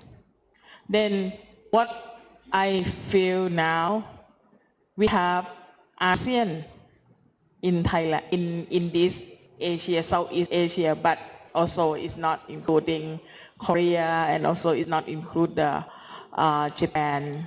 That is very difficult for this case. Anyhow, I think to work in advocacy for the working group in the UN is another level.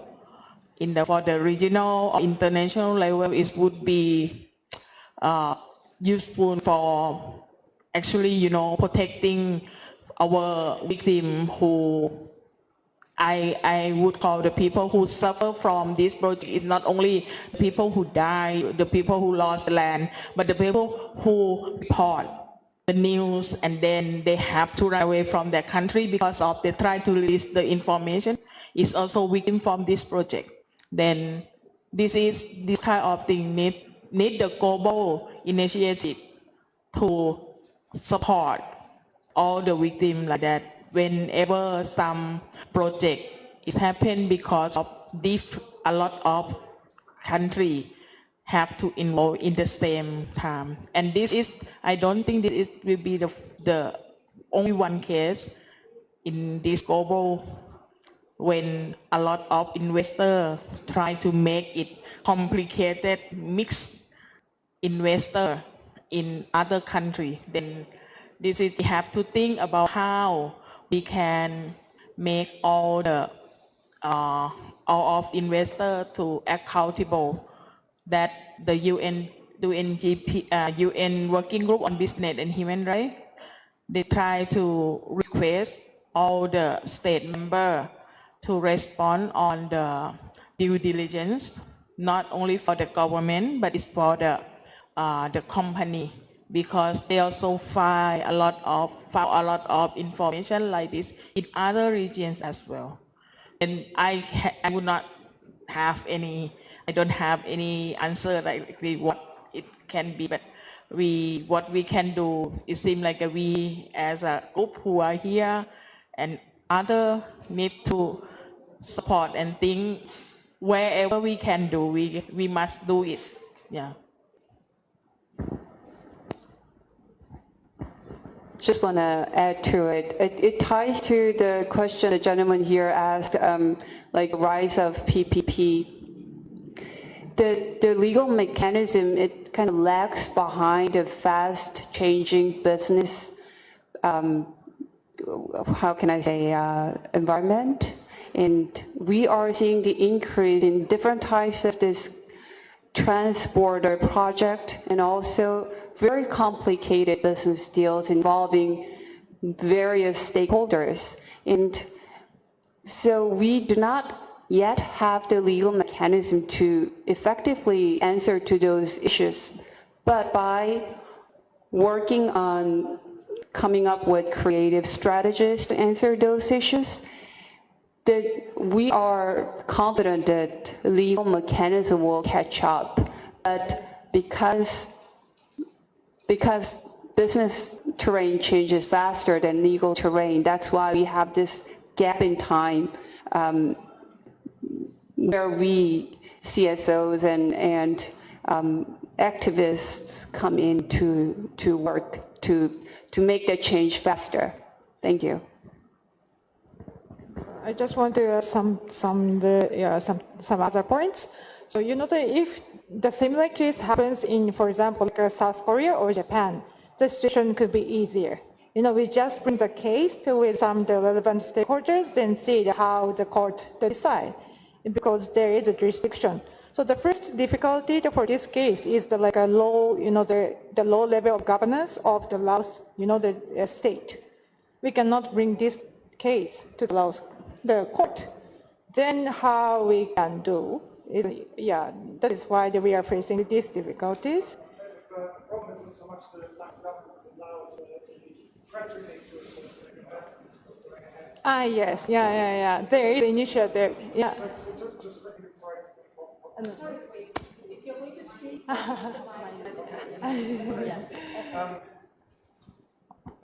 Just quickly on this issue of joint liability. So kind of work that I've done on when it comes to things like forced labor in global value chains, in supply chains. One of the issues there is that lead firms, say, based in the United States or in the United Kingdom, have to conduct this due diligence. And if they're found to be sourcing kind of products with, say, forced labor, it's not necessarily the CP in Thailand who's solely responsible for this. It's also in the firm in the lead firm in that global value chain.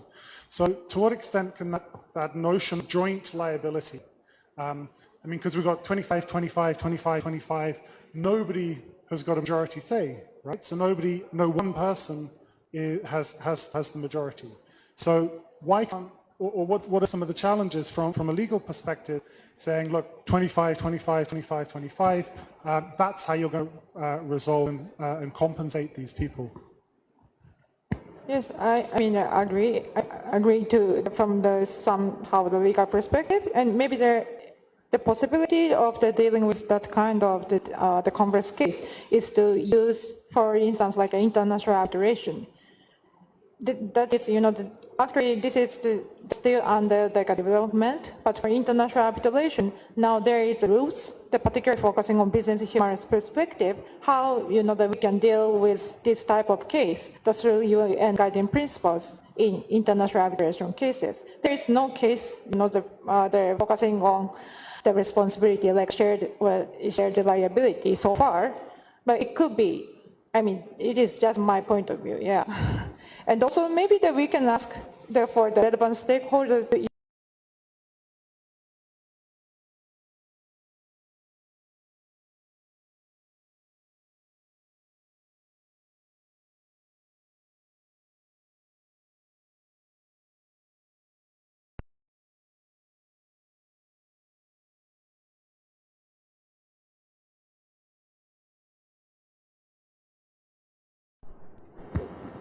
want to add a few things. Actually, I think when we talk, it seems like we talk directly to the company to respond. But we did not talk about why we not call the state to respond on this. Because actually, even, okay, the state did not promote them or did not ask the company to invest outside the country. But the responsibility of the state is also extraterritorial obligation. They have an obligation whenever the people investing outside the country and do kind of violation outside the country. Then this case is also responsible of the government, Korean government, Japanese government, and Thai government to together to see how they can support the victim.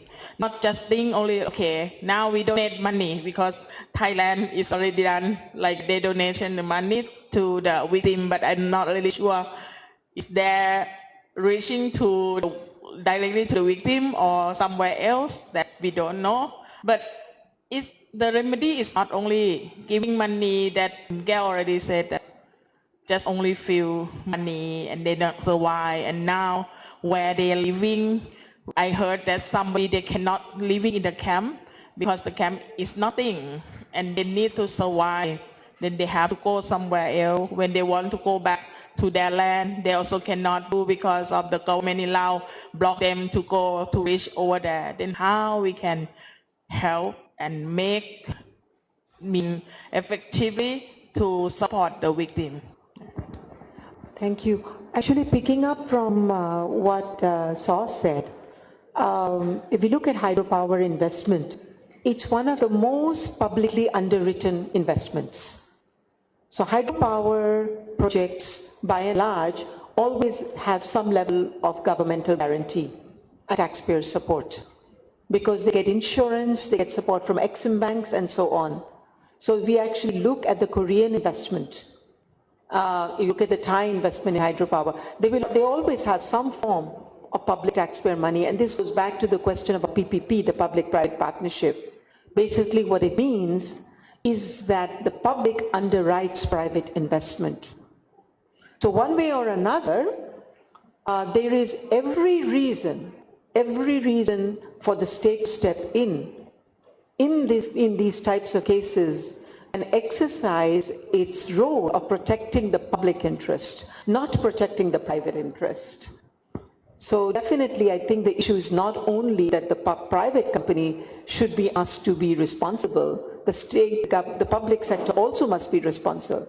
And perhaps one of the things for the future can be that in the case of every project, since we know that a project will get insurance, we know that projects are insured and the companies get insurance. So maybe there should be a special insurance fund for damages for people for any kind of disaster, and that until due diligence for the entire project is not completely satisfied, the companies don't get any insurance. So insurance for people and damage of environment and damage to livelihoods should come hand in hand with insurance for companies. Maybe this is one of the things to try and push in the business and human rights, because otherwise it will never work. Private investment will always be prioritized. It will always be protected by commercial confidentiality. So, I mean, maybe this is a suggestion. Sorry. Any other questions, comments? You have a question. Go ahead. ไม่มีหรือเปล่าอ้าวคำถามคำเห็นบอกมีไหม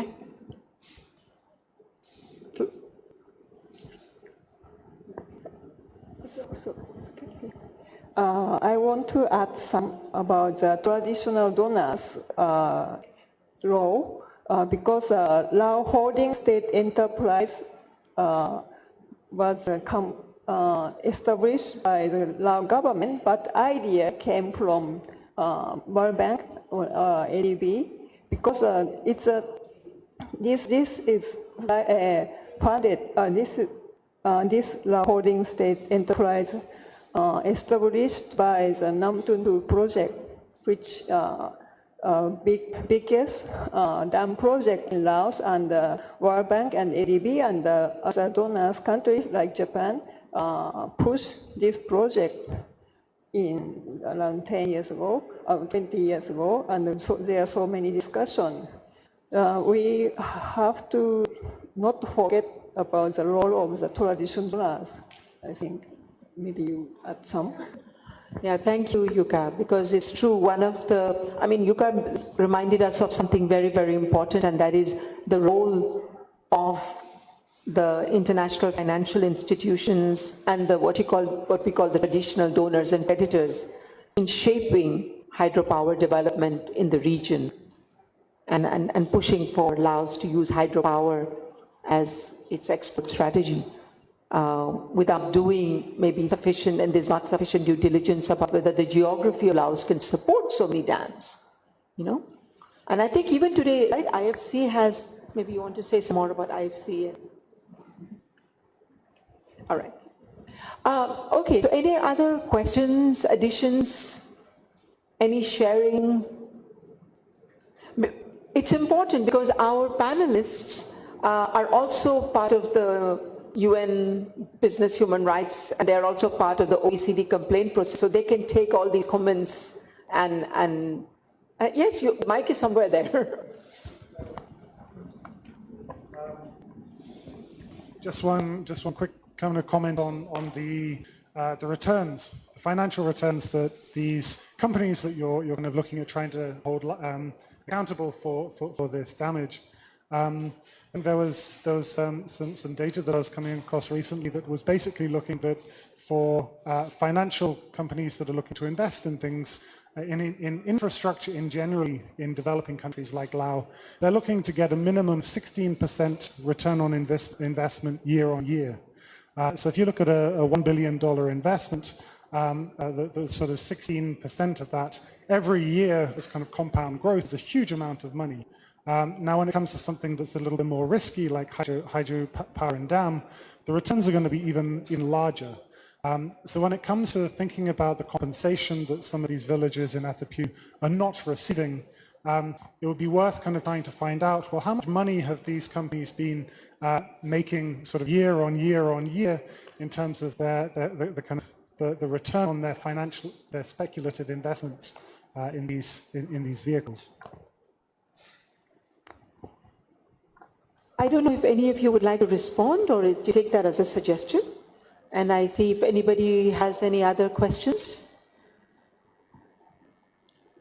Okay, if nobody has any other questions, then what I will do is I think we can actually close a little bit earlier because I think the journalists would like to interview some of the panelists before they leave for the airport. So before closing, I will invite Premrudee to come back and maybe share some more remarks with us and some more comments and tell us a bit more about the MAEW coming up. And from my side, I thank you all very much for participating and coming here. And big thank you to the panelists, and a request to all the press and everybody who has any access to the press that every accident, every life, every environment is really important. And please do everything you can to make sure that these issues are never forgotten. And they're always in the public eye, because otherwise we might move from one project to another, one disaster to another, and the problems that happened in the past just are left. So please help us to not allow these issues to be forgotten. So thank you from my side, and I hand over to Premrudee.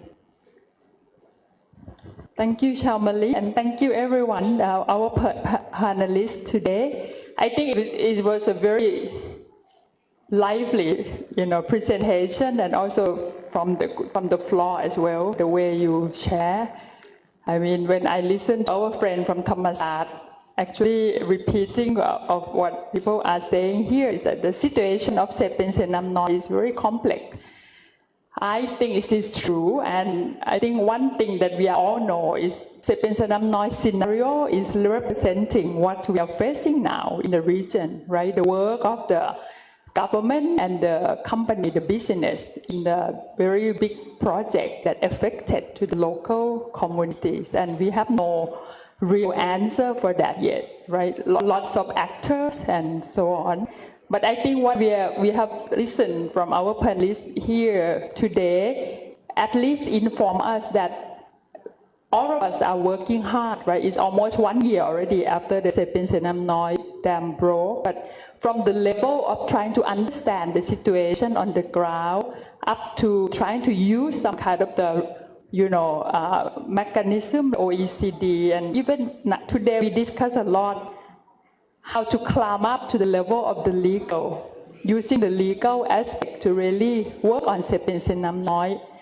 I myself would like to say that what we have been saying from the very beginning after the dam broke is that it is very necessary that the situation or the matter of Xepian Xenamnoy have to be open for the public, right? For more than the company and the government that involved, more than the Korean government, the Thai Korean company and the Lao government.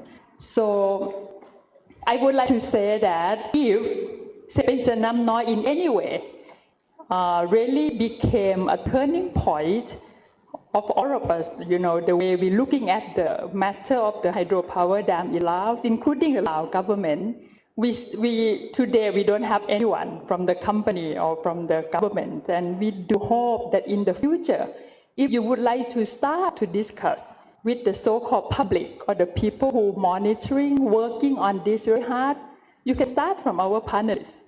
You can start from us, and I think this is only fair that we are able to listen. And I think to us, the Xepian Xenamnoy is only one issue, right? Now we have the Japanese, the Korean team, and I think we all know that the Korean company, the Japanese company now came back to the region. Not only Xepian Xenamnoy, but they are playing more and more aggressive role in this region. So I think this is worth monitoring, and I think one last thing that we have to really aware that Xepian Xenamnoy is not the Lao dam.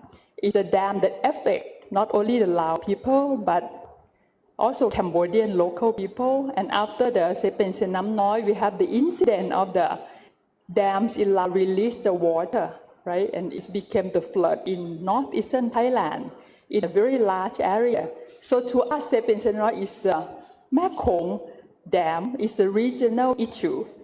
And lately, when the report came out from the expert that the Lao government set up, the result of the report, the investigation, being conflict. The SK company of Korea also said they don't agree with what the Lao government said about the cause of the dam broke. So that's even add into the confusion that the public already have. And I think the utmost issue that we would like to say is that what is this going to be impact to the measurement to compensate or to work to make the situation on the ground better? And I think this is our common question, and we're still asking this question. And I do believe that we are all going to keep monitoring, and just like what Chamali just said, we will not stop working on Xepian Xenamnoy, but we're looking forward for the better work with the more actors. We are inviting the company and the government that involved in this case to come and discuss with us in public. Thank you.